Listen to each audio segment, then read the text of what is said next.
Oke, Green Pen itu adalah sebuah gerakan kampanye lingkungan melalui makanan.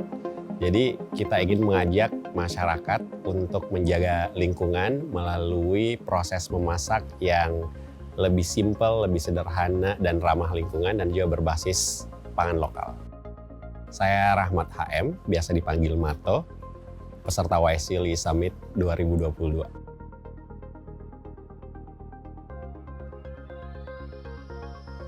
Nah, jadi ternyata berdasarkan data, gas emisi terbesar itu dikontribusikan oleh banyak aktivitas rumah tangga. Salah satunya proses memasak.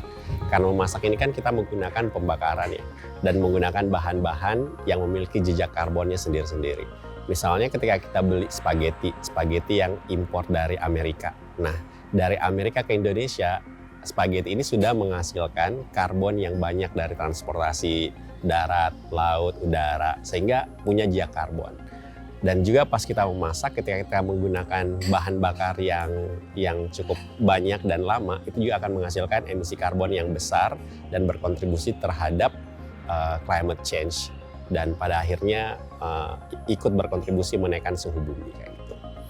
Nah, dari proyek ini sebenarnya kita harapannya orang-orang itu bisa mendapatkan informasi tentang bagaimana cara memproduksi atau memproses makanan dengan cara yang lebih ramah lingkungan, bertanggung jawab terhadap sampah makanannya, dan juga bisa saling bertukar ide resep masakan yang ramah lingkungan. Karena kita juga nantinya akan menyediakan platform sosial media di Instagram, Facebook, dan juga di YouTube, sehingga orang-orang tuh bisa diskusi, bisa berbagi resep, resep-resep yang mudah dibuat di rumah, berbahan dasar lokal, dan juga ramah lingkungan. Jadi di YSEALI ini selain kita diberikan banyak sekali insight dan pengetahuan tentang lingkungan dari berbagai macam aspek, kita juga di proyek ini disediakan mentor yang meng-guide kita mendesain dalam proses desain proyeknya ini. Kemudian kita juga selalu diberikan support selain dalam bentuk pendanaan, juga dalam bentuk hal-hal yang bisa mempermudah pelaksanaan proyek ini, networking, dan juga kesempatan untuk berjejaring dengan organisasi-organisasi lain.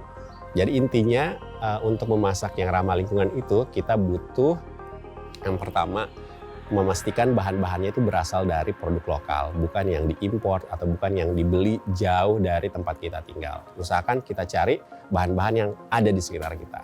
Yang kedua, proses masaknya yang menggunakan proses pemanggangan, penggorengan, masak yang cukup singkat.